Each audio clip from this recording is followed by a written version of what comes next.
Okay, dear viewers of Sutara TV, as you know, I'm still in Kabul and going through my tour, and I've come across a very interesting lady today. Her name is Kavita, and she's basically from the United States, and I'm just going to have a talk to her and see what made her come to Afghanistan, and especially Kabul, to work.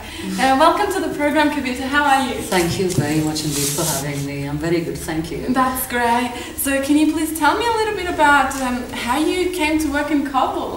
Oh, right, okay. I'm Indian, and I moved to the US in 2002. And since then, you know, I started to take coursework and going to school and things like that. So when I was in school, I was introduced to, you know, Afghanistan through a coursework I did, you know, a book I did. It was called Caravans, a book I read. And that kind of, it started with curiosity and then it became a flaming obsession until I was obsessed with coming to Afghanistan at least once. Oh, okay. Yeah. So what was in this book that made you so interested? I don't know. I mean, it was. I'm not, you know, I'm not discounting the fact that the author had his or his experience or whatever, but I was not very satisfied with the way the Afghans were portrayed in the book, or the way Afghanistan was looked at in the book. You know, just as a strategic location, you know, for political reasons, but nothing else. You know, nothing beyond that. And I wanted to explore what was beyond that. But believe me, it was just curiosity. How it turned into obsession was something. I don't know. I don't know how that happened. And please note that I was already, I think, heavily pregnant when I decided that no matter what, I'm going to work in Afghanistan at least once. Yeah. So what do you do here? I head business development and sales for Shamshad Television.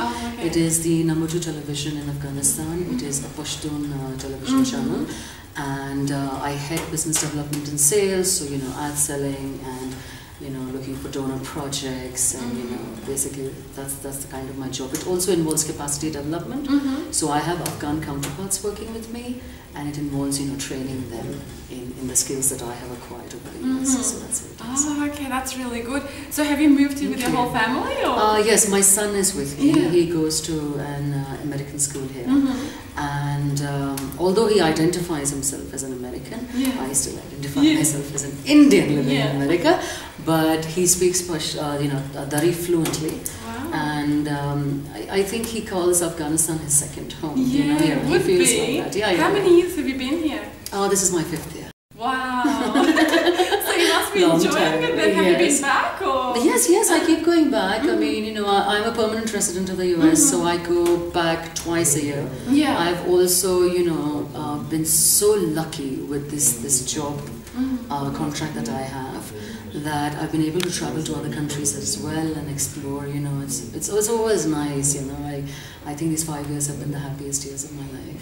Oh, that's very good. So what do you find interesting about Afghanistan or Kabul? To work here, do you find the people, the culture, which would be similar to yours? It's very similar to Indian culture, and yet it's very distinct. I was always fascinated by the culture. I was fascinated by the politics and everything that you read in books, whatever you see in films.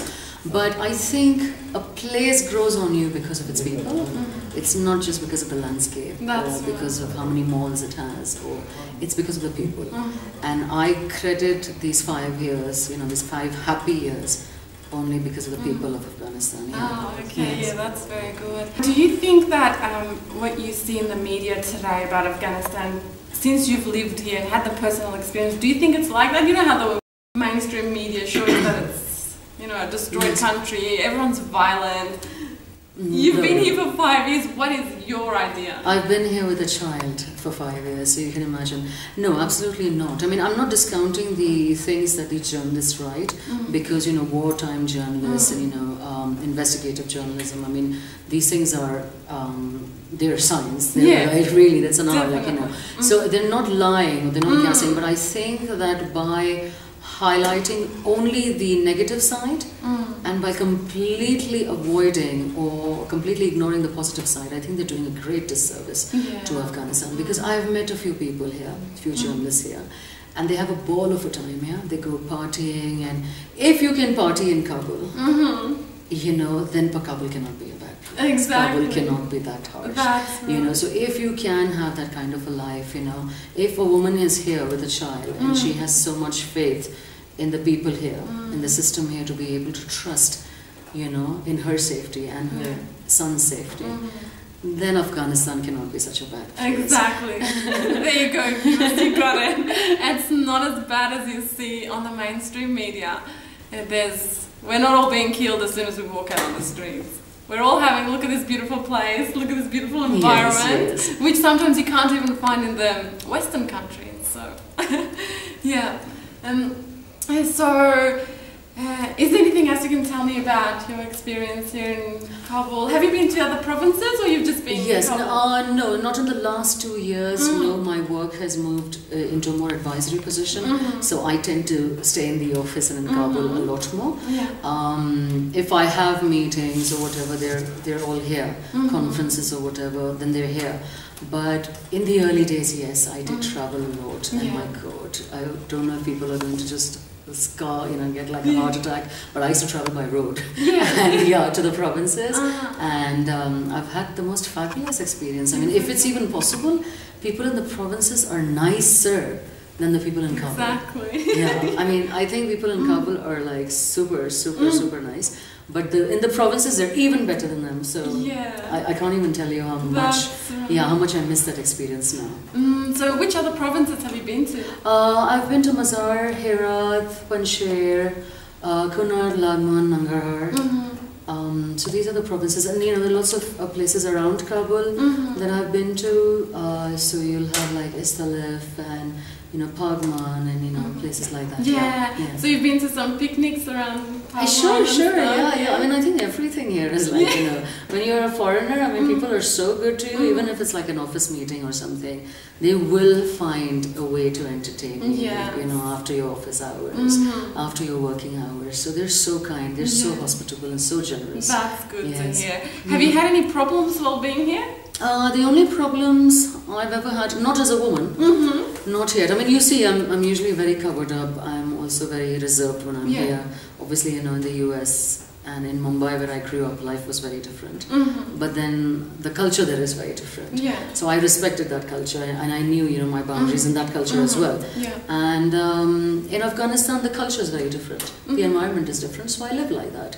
So, you know, I don't think that it is a huge step up for me, or it's so hard or something. I came prepared for it. I came here, you know, knowing what I was going to, you know, going to happen. I mean, I knew I had to give it a chance. It was very hard in the beginning. This used to fall off on the streets, and you know, somebody would be nice enough to come and pick it up and give. Oh my God, yes. The stories were embarrassing on all counts, but I've survived it, and now this stays very healthily. Yes, I've adjusted, and I feel very comfortable. You know, so I've never had a problem as a woman or as a single mother, not at all. Yes, at work sometimes, you know, I've had faced, you know, things here work differently. It's a more traditional society. So it's very difficult to convince people to let you work for them, because they still don't understand how the corporate environment is, how business should be, you know. You know, the finance side of business, for instance, and you know, investments in business, for instance. These things are still very new here. So it's just a problem with any developing economy. So Afghanistan is not an exception. It's not exceptional at all. I mean, so other than that, no other problems at all. That's good to hear. I'm glad, because I thought only the negative will be something you're interested in, and I have nothing negative to say, as you can see. I'm just smiling. I thought the same thing. I mean, you know, I've been here 4 times now, and before that I was like, my first time, you know, you see all these things on the news, am I going to get killed as soon as I get off the plane? No! And you're still alive. So and I'm still alive. It's my 4th time here. Yeah, very good. So, thank you very much. So that's really good to hear. You're enjoying your time. What's your plans for the future? Do you want to continue being here or go back? I would love to be here as long as I could, but my son is growing up. And because of the kind of expat existence we have, we travel abroad a lot. So he is, you know, getting enchanted by that illusory, you know, romantic capitalism that is in the West. Obviously, because he was born in the US, we have a home there. So when he goes there, so now he started to identify himself as an American. And I feel as he grows older, Not now, because he's still, 7 years old. Oh, okay. But I think in a couple of years he will start to say, I want to go back and I want to, live that life. And, but until that time comes, I'm very interested in living here. Yeah. So far I know that I'm going to be here for another year. Okay. Another year complete. But after that, it all depends on my son. Okay, then he's going to be running the show in the end, Yeah. And since I brought him to Afghanistan, I think he's becoming more Afghan and less Indian. So now he thinks that he should be calling the shots since he's the man of the house, That's good. Is he liking being here? Yes, he has his own friend circle, yes. Because he goes to an American school. Yeah. So he studies with expats as well as Afghans and, even regional expats. Yeah. So his friends are from all over. So he has Afghan friends on one side. Yeah. And then he has American friends on the other side. And then he has Indian and Pakistani friends.